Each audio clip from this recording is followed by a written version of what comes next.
I'm being cringy while networking. Aggressively salesy. Okay. So starting out with the expectation of selling something. Right. I've heard it referred to as commission breath before, so that's another term for it. Okay. I've heard of it as throwing up over on somebody. Like, don't throw up on them. Just like get,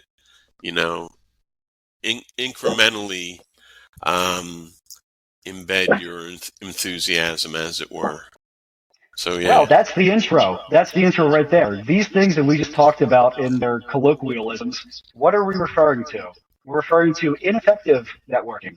And the topic of today's show on conversion chemistry, episode 2, is going to be effective and high value networking with low expectation of sales outcome at the first meeting. So I am Jonesy from Conversion Chemistry, joined here by my partner Frank Garon, our co-host Hannah, and special guest Matt Peters. Hello. Good to have you. All right. Matt. You add a certain something to this podcast. I feel more refreshed and relaxed with your green and yellow all over the place. It's very calming. It's very that's very The Hobbit. It looks like Bilbo Baggins' house. Can we circle back on that? I'm trying to see how. Because didn't Bilbo Baggins live at the Shire at Bag End, which was like a round, like hole in a knoll? Yellow and green. They had a lot of yellow and green in this house. So you're just going by colors. Got it. I've never seen that movie. I feel terrible to say I've never seen that. I've only seen the twin or the Two Towers. That's it. Like, I didn't see The Fellowship. I didn't see The Hobbit. None of it.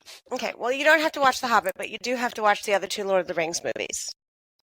The Hobbit is silly. Don't just read the book. It's 100 pages. It's for children. Okay. Yeah.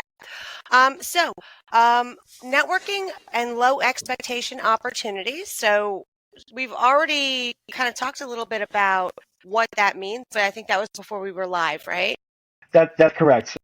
So I can give an example of something that, I guess it wasn't even networking, but I ran into a company recently that what they do is they have credit cards, and then they use that contact if you decide to sign up for their credit card to ask you whether or not you want a loan. And I was so impressed with the way that they spoke to me, even though clearly the intention is to sell me something, that it worked in like 24 hours. I was like, you're nice and you're not trying to force me to do anything. And because you're not trying to force me to do anything, I can hear what you have. And I think that leans into what a lot of networking stuff is, people are interested in what you're doing, but they don't want you to run up to them when you're, at an event and there's 50 other people and you want to learn about everyone and just buy something. They're not there for that. They're not at the store, right? So when you meet someone and they do what Frank was saying, telling, not selling, you get a really decent impression of what it is that they do, and then you get a chance to know them well enough to find out if you want to do anything with them. Well, that's it exactly, Hannah. And I can tell you, there's a guy, Doug Greathouse, who's out there, and he's got some software and different things to offer. And he's been nurturing me with my questions and my intent and will this work for me, et cetera, et cetera. And the guy's got my money. It's just a matter of time, and it's because of that.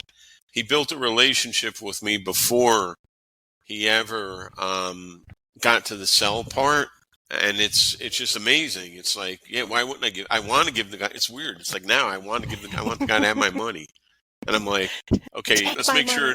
I have to think about what I'm buying. Like, am I buying something that I need? Yes. Is this going to help the business? Yes. Et cetera, et cetera.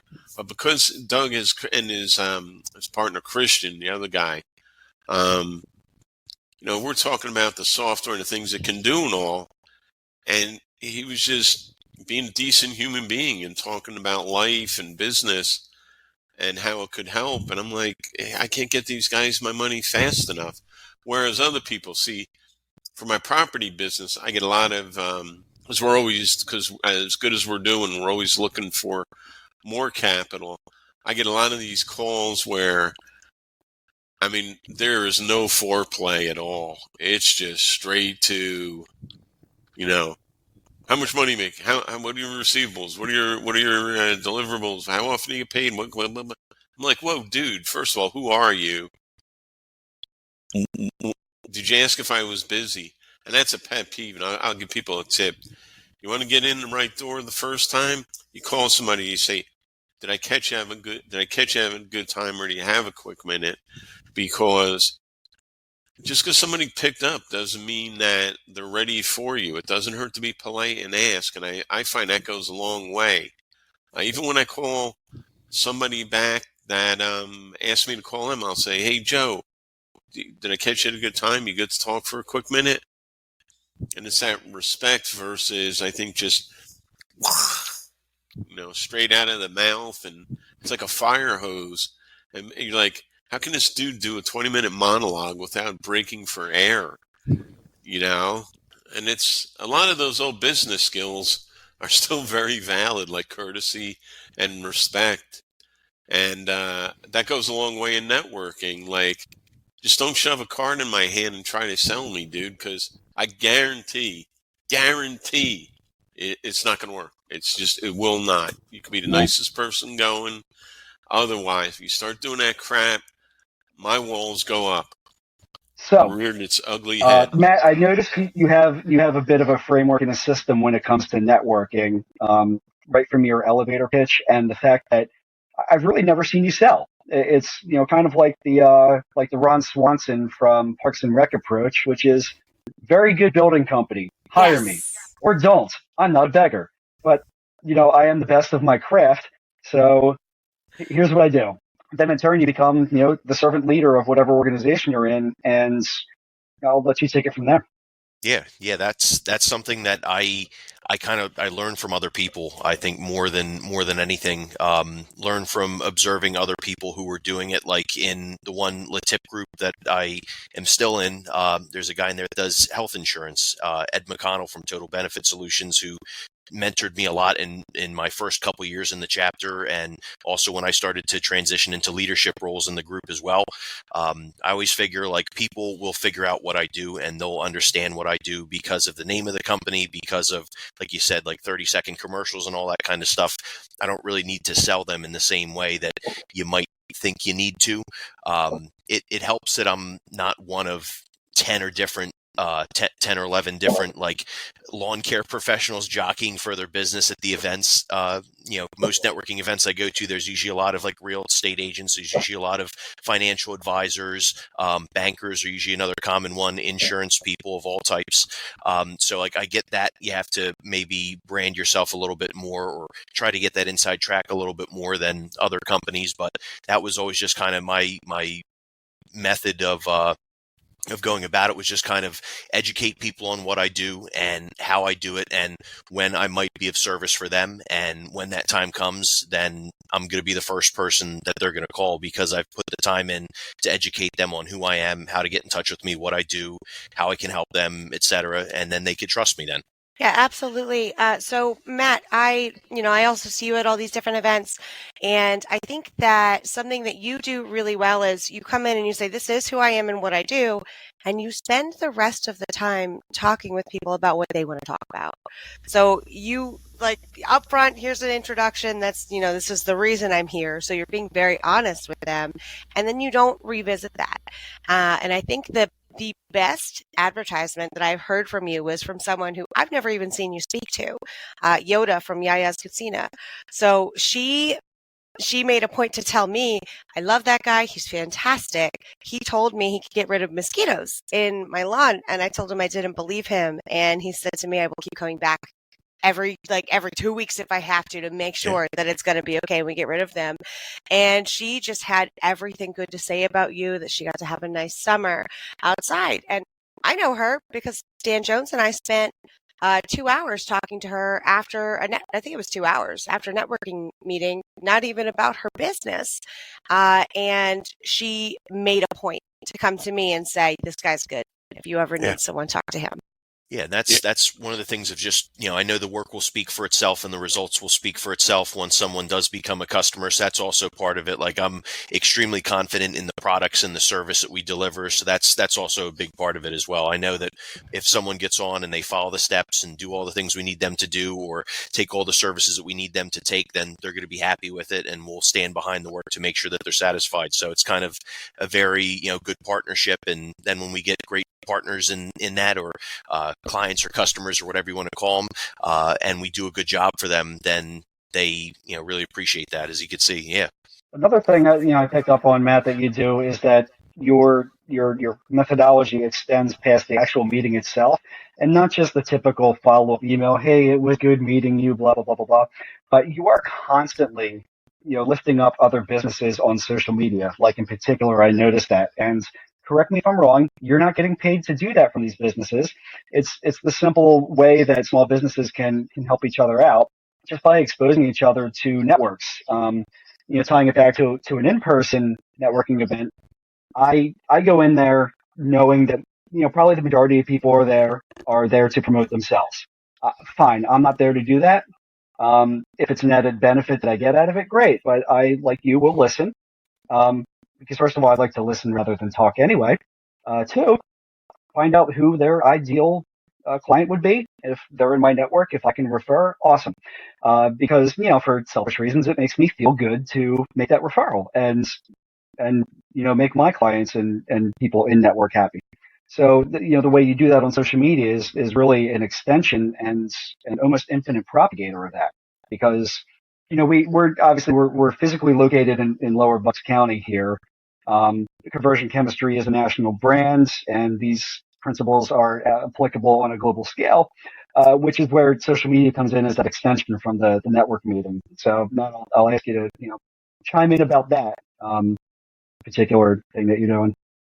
Yeah, that's something that I like you mentioned, like I don't go to a network meeting and then get my stack of business cards and then put them on an automatic drip email campaign. Some people do that, and that's their kind of their funnel that they use to get in touch with more prospects or to build a pipeline of customers. And I get that. But as far as what I do, I figure, like, number one, for someone to use my service, they have to be a homeowner.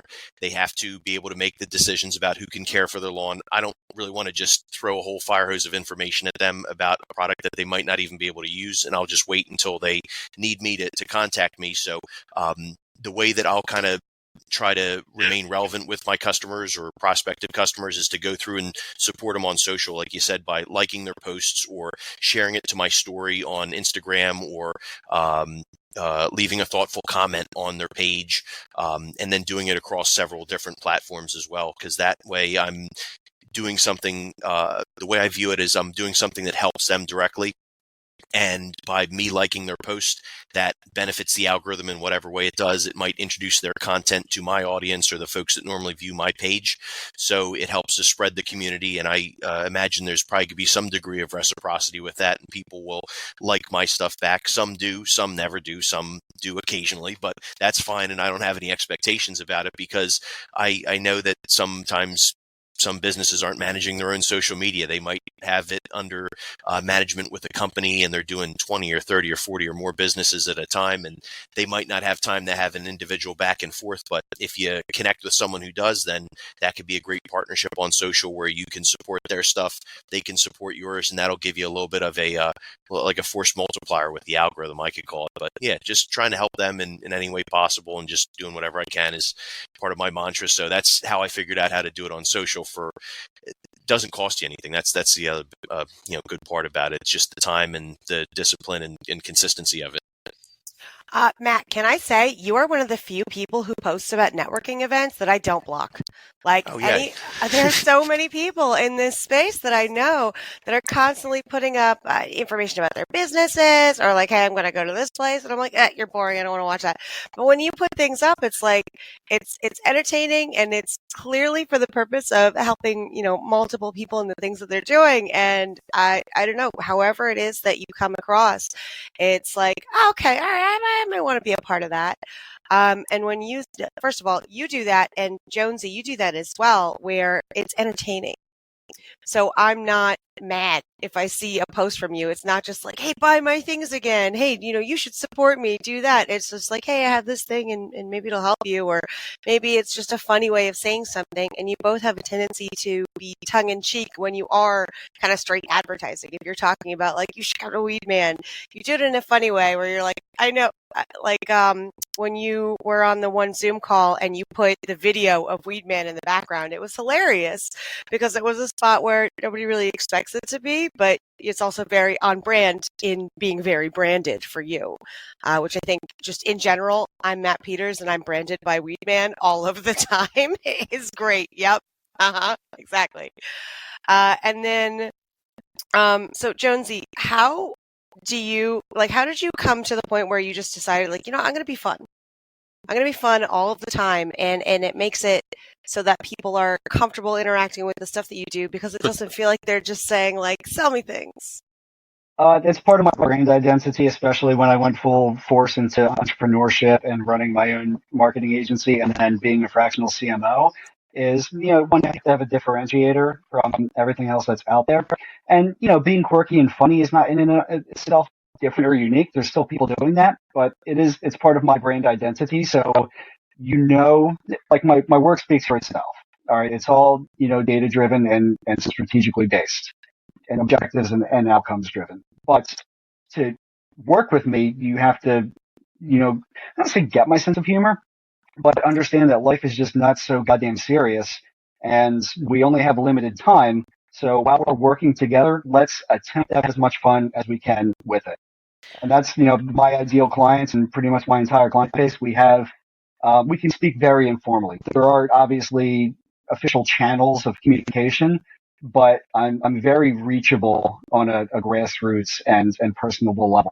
So there's also a characteristic that we haven't mentioned yet that I think all four of us have in spades. But Frank, I think you do this the best.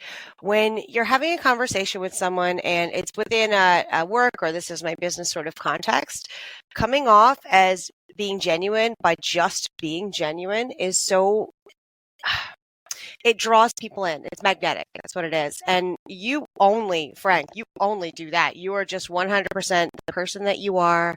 You are focusing on the person talking in front of you and doing what you can to give them feedback that will help them.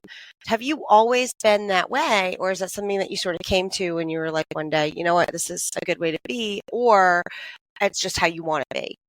That's a great question. I guess thinking about that, how I learned all this stuff like internet and business, I learned most of it from two things: being a newspaper carrier as a kid and then driving a tractor trailer. Because when I was a newspaper kid, I didn't know any better. 14 years old, I was taking over a paper route, went to every house and I said, hey, I'm Frankie Garon. I'm the new paper carrier. When do you want your paper? Where do you want your paper? And when do you want me to come collect? And then, so they got their paper. They told me how to do my job. And by asking them, obviously it's going to cut down on my complaints and my learning curve, right? And then when I'd go to collect on Friday, they would say, Frankie, how's school? Or somebody say, oh, you remind me of my grandson. He's in 10th grade too or whatever. And so you talk for a few minutes. And then out of that, Christmas time, I'd make so much money in tips just from delivering a stupid newspaper because I would visit with people when I collected. Yeah, maybe it took me a half an hour longer and I could have just rang the bell and said, hey, collect and give me your money. But if somebody said, hey, come in for a minute, tell me how school is this week. Well, yeah. And then the same thing with the tractor trailer. I drove tractor trailer and truck for 15 years. And when I would get to a warehouse and see, I always wanted to get paid by the hour. Like if you couldn't make enough money in your first 40 hours driving a truck, then you shouldn't be working 60 or 80 because you're in the wrong business. So I'd get to a warehouse, right? Be 5 trucks ahead of me. I'd be like, oh, damn, I'm going to be here a while. This is no good.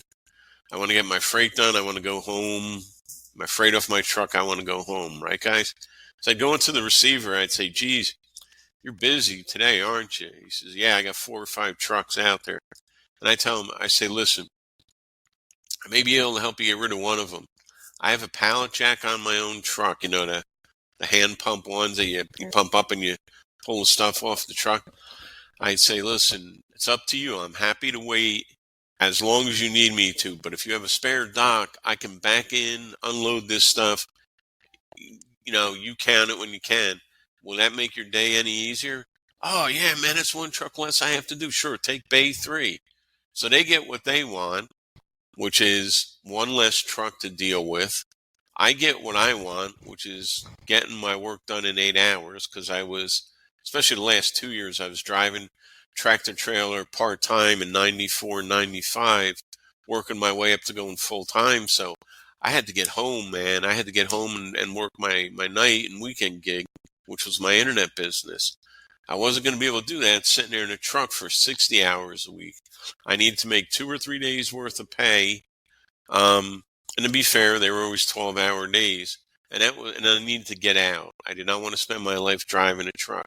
And I found out just by asking people, what could this do for you? Not, I'm in a hurry and I need to get out of here. Who's going to say, oh, sure, pull right in front of these other guys? They're going to make you wait longer, if anything, Hannah. But just saying, hey, I see you got 4 or 5 trucks out there. I don't want to jump the line. But here I could maybe help you. I've got a pallet jack on my truck. I'll pull the freight off. Give me a door to unload in real quick. And all you have to do is count and sign. I'll put it wherever you need, whatever. More often than not, those warehouse guys are so overworked and underpaid and underappreciated. So how did I learn that? All that. Plus, I guess I actually do like people. Like, I like people. And I like seeing people happy. I know that sounds weird, but like my sister, God love her, she's great, but she's the opposite. She likes who she likes, and that's it. She's got no room for new people. Me, I'm like, I want to hug everybody. You know what I mean? So I think selling and marketing is just probably the best place for me to be with that kind of a mindset. Hopefully that made sense, Hannah. It absolutely did. It did. And makes I think sense that, in my head. yeah, that touches on something that I think makes people naturally good. If you can hear, by the way, loud noises, that's my cat destroying himself for no reason.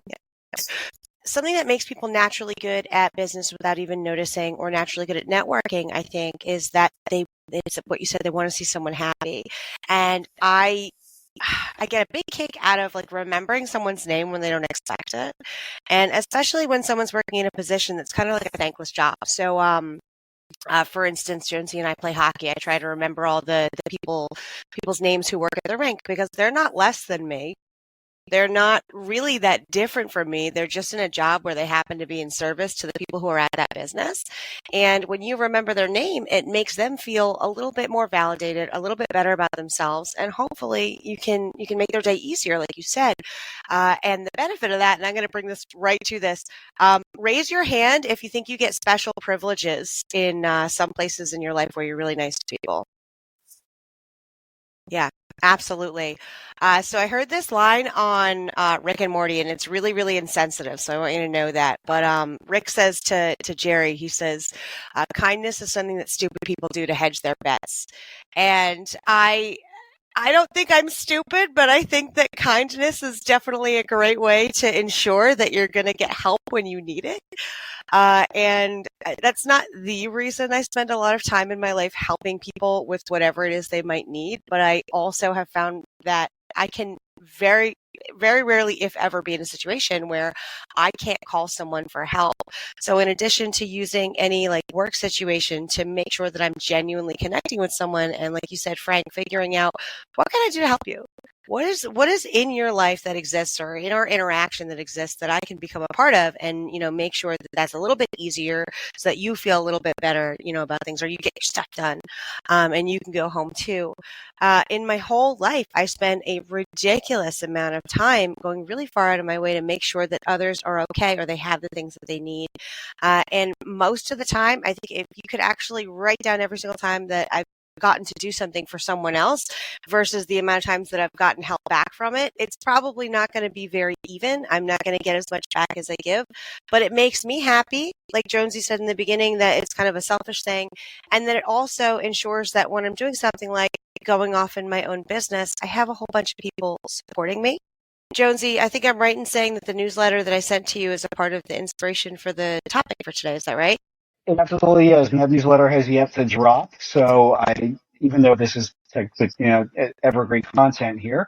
It will be posted on the blog and the newsletter within the next few days. So I want to say, so my business is JC Business Doctor. I started actively working in the business about 3 weeks ago, I guess. I got my EIN number in December. That was really exciting for me. And a few weeks ago, when I decided to make a life change, just completely switch from the regular day job to only working for myself, all I had to do was make a couple of phone calls. So I had one meeting and I had one phone call. So it's just two different people. And actually, no, I did two phone calls. So between those interactions, I was able to secure myself enough work to cover all of the costs that all the money that I was losing from leaving my day job. So it took less than 4 hours to secure that work for myself, which I thought was pretty cool. And then I also had a lot of really good feel good statements given to me. And one of them was someone said to me, I guess I can say this, Bill Steiner said to me, whatever I can do to keep you afloat, I will do. And now I'm doing some work for two of his businesses. So I'm really excited about that. And the fact that someone who owns 6 businesses, one of which is actually 7 businesses, is huge, that he cared enough about me to make sure that I would have that help. And after I had these conversations, I talked to Jonesy, and he told me that he was really impressed that I was able to get that amount of work in such a small space of time, because I decided at 11 a.m. to quit my job. I did that at 4:30 p.m., knowing that I had the work to cover that. And, I said, it kind of sounds like I did all that work in 4 hours. And like, I just, I hustled and I convinced people and I made sales, but that's not what happened. For 9 months, I've been talking to people about their businesses and offering any input that I could, or advice that I could, or help that I could. I've been connecting individuals with others that they want to hire, or telling people who are looking for a job, hey, I know a lot of people with businesses. Tell me what you're good at, and I'll make sure that you get that connection. And so when it came time for me to, I'll just say, call in favors, I called in a couple of people and said, do you want, this work from me? And the answer was unequivocally yes. And so that 4 hours of work is actually 9 months of conversations that I didn't expect to get anything out of, but I knew was a good relationship to have. I believe my phrasing was impressed but not surprised about that outcome, because you basically did your sales process and lead generation in reverse, which was make all these contacts, create all that value before you even had a business. You had an audience, you had something to sell before you even had the business. You created that demand before you even had that framework and that organizational structure, which, by the way, is part of one of the conversion chemistry learning modules, creating the audience and having something to sell and then getting conversions. Right. That's what effective business and marketing is. So that's a way, that kind of defies what some of the business gurus will tell you, which is quit your day job and go for your dreams. Well, I'm not saying don't do that, but you can plant these seeds while having your steady income. Like, you don't, you're always going to win when you gamble on yourself, but you don't need to do it in a risky way. Well, I can say one thing too, Hannah. The few times I met you at the mastermind, I was very impressed, and I was like, she's got something, like some kind of, like, you just have something going on like that. I knew something good was going to come out of you. And then a few months later, now you're working with us. So that's a blessing. I'll tell you, Jonesy, it's a good job too, because we need a mother hen to keep us two maniacs, in line here with all the ideas and such. So I believe in you too, Hannah. So it's nice to have you with us. And it's, you didn't ever sell. I was like, oh yeah. Like when Jonesy asked if you could be a part of this, I'm like, oh yeah, of course, duh. That was my answer. It was like, what did it take? How many nanoseconds of thought? Like none, right? It was like, yeah, of course. So keep on doing what you're doing, and you bring a certain something to our show, and we appreciate you here as well. Thank you. And actually, what you just said, it reminded me, a big part of successful networking for yourself is showing up. just be in a place, and if you're not in that place, you're definitely not going to make those connections. But if you are in that place, you might. I had no idea what to expect going to Ken's mastermind. He just said he wanted me to be there, and so I went. And after I went the first time and I met you, Jonesy's always, of course, extremely excited about going to mastermind, so he encourages me a lot.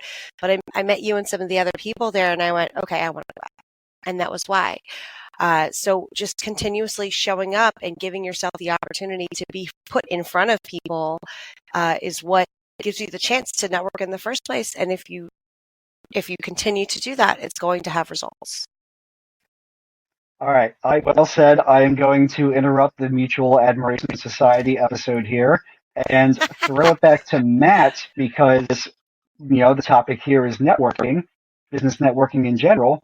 And, I've been told that Matt is working on a particular business networking group that's in its gestation phases. So we'd love to have him talk about it, where you're at in the process, and when the first few events are going to be. Yes. First, I'll join in the Mutual Admiration Society. Hannah's awesome. She's got the right stuff as far as like business and just human interaction goes, sales, marketing, whatever you want to call it. So I'm like Jonesy said, very impressed but not surprised by your success, because it's going to come sooner or later, and it sounds like it already is. So that's keep doing what you're doing. You're awesome. Thanks. As far as the networking stuff goes, I would say. Well, for the last few years, I've done a lot of work in leadership roles in some local business networking groups, one of them being the Newtown Business Association. I was on the board there for 2 years, chaired their emerging leaders group, and then also volunteered with some other projects. Then also with LaTip of Lower Bucks County, I was their chapter president for 3 years and on the board for a couple years before that. And I'm also their social media chair. But with both of those groups, I'd figured like they're awesome groups, and I've made some great relationships in them. I've gotten some great business from those groups and made some really lasting connections and valuable connections in those. However, I wanted to put more of my own spin on the groups than I think either one of those organizations could allow, or that I would want to put onto those groups, because they have kind of their ways of doing things that are set and they're tried and true methods. So I wanted to take things that I've identified that worked from not only those two groups, but from other groups I've been in, and then kind of hodgepodge it together, create my own thing along with my girlfriend, and then have something that we can do together. Because we're both small business owners. We both enjoy, talking to new people, meeting new people. As far as business goes, we definitely recognize the importance of networking. And this is something that we could work on together instead of trying to meddle in each other's businesses. We could keep those two things separate. I could keep my lawn care stuff separate. She could keep her products and all of her stuff separate. This we can work on together, and we can put both of our heads together. So that's why we call it M&M Business Builders. That's going to be the name of the organization. We're going to have our first virtual meeting on December 23rd. It's going to be a Zoom meeting. It's actually December 23rd? I'm sorry, yeah, February 23rd. Whoa, way off. Yeah, February 23rd. Yeah, February 23rd. That's going to be Friday at 12 p.m. It's going to be a Zoom event, and it's going to be called M&M Business Builders Lunch Meet. So that's going to be something where you jump online, you can be eating lunch, or you don't have to be eating lunch. You could have your video on or off. We prefer it to be on, but you could jump in and join and take part in a virtual networking experience that you've never taken part in before. So there'll be time to give a 30-second commercial. There'll be time to network one-on-one with people in breakout rooms, plus also a time to ask for help, which is something that isn't usually done at networking meetings. Most people will stand up and tell you what they can do, how they can help you, and they'll try and sell you, but we're going to give a unique opportunity for people to ask for help for something. And that's something that all entrepreneurs should have to do at some point. All people have to do at some point is to learn to ask for help. So we're going to do it and teach people how to do it in a very low impact way by doing it every single virtual event we have. That's going to be February 23rd. It's free to attend. We have a Facebook event for it, a LinkedIn event, and we're working on getting our website up and running, so that way we could just point people to the website to RSVP, but we're doing social media RSVPs for right now. Hey, Matt, who's the other M in M&M? Oh, great. I'm glad you asked, Hannah. So the other M in M&M is my girlfriend, Megan Boyle, and she has a business. Oh, I'm glad you asked. So her business is called Fear Boutique, and that's spelled Bootique. Fear Boutique actually started in the pandemic when she and her friends started selling cloth masks with a horror theme to them. So imagine a cloth mask with the decoration of the carpet of the hotel from The Shining, or little skeletons and all that kind of stuff. And from that, it evolved into a huge and growing brand that is offering products to people that I would say compare with Bath and Body Works, but they're all handmade, they're vegan and cruelty free, and they're made locally as well. So Fear Boutique sells stuff like incense, room sprays, linen sprays, body butters, and also sewn products, like I mentioned, masks. Headbands, twisty turbans, and then also scrunchies. And they even have other products as well, like beanie caps, limited edition beanie caps. And she's always introducing new products like a poopery alternative, and even wax melts as well. So she has all kinds of different products in amazing scents, and she picks all the scents and makes all the names herself. So it's something I'm really proud of, that she's been able to not only do it, but execute it and grow it and create a brand out of it. Well, the first way I believe it becomes a part of her brand is everyone who works for her, or who works with her, whether it be as a seamstress or an employee, is a woman currently. And then she also gives back to, with certain product lines, she'll have give backs, like the one you'd mentioned was for the Yoga Gives Back fundraiser, I believe. And she has the We Rise in Power book up on her website. That was something that was actually, we came across by meeting one of the authors locally. She owns a yoga studio in Richboro, Michelle O'Coury. Her yoga studio is called Yoga Mazia. We've known her for a few years. And when we learned that she was writing that book along with some other women to talk about different stories of difficulty, and then also triumph, as far as from the perspective of a woman of color, then Megan really loved the idea of that, bought a whole bunch of books from Michelle, and then has them listed up on the website to help get the word out. And she's even given some away in like social media giveaways and other stuff, because she really supports the message and likes to lift up other women. So that's, I'd say, the main thing. But she also focuses behind, or through her brand, I should say, she focuses on empowering women as well. And that's what a lot of the products are designed to do. Like her Elemental Witch line is designed to empower women to live out their, I think she refers to it as like the divine femininity, is how she kind of verbalizes it, but just kind of like empowering women to be them and to live their truth. I really like Amazing, man. that. We're really excited to hear about that. Yeah. All of those links you just mentioned will be in the show notes, and all the captions are for when this goes up on social media, so we can link you to directly. I will be there. Hopefully, my companions here will be. And we're looking forward Yeah, to absolutely. watching you and being a part of that grow. Thank you. So it's time for us to sign off of episode 2 of Conversion Chemistry. Everybody do a sign off. Let's see if we can do that on the fly. I think I know what Hannah's is. But I'm Hannah Jesse, and I'm awesome. I'm Matt Peters, and I approve this podcast. Yeah. Frank Garon, go big or go home. Jonesy, be kind because it's fucking free. Matt Peters for president.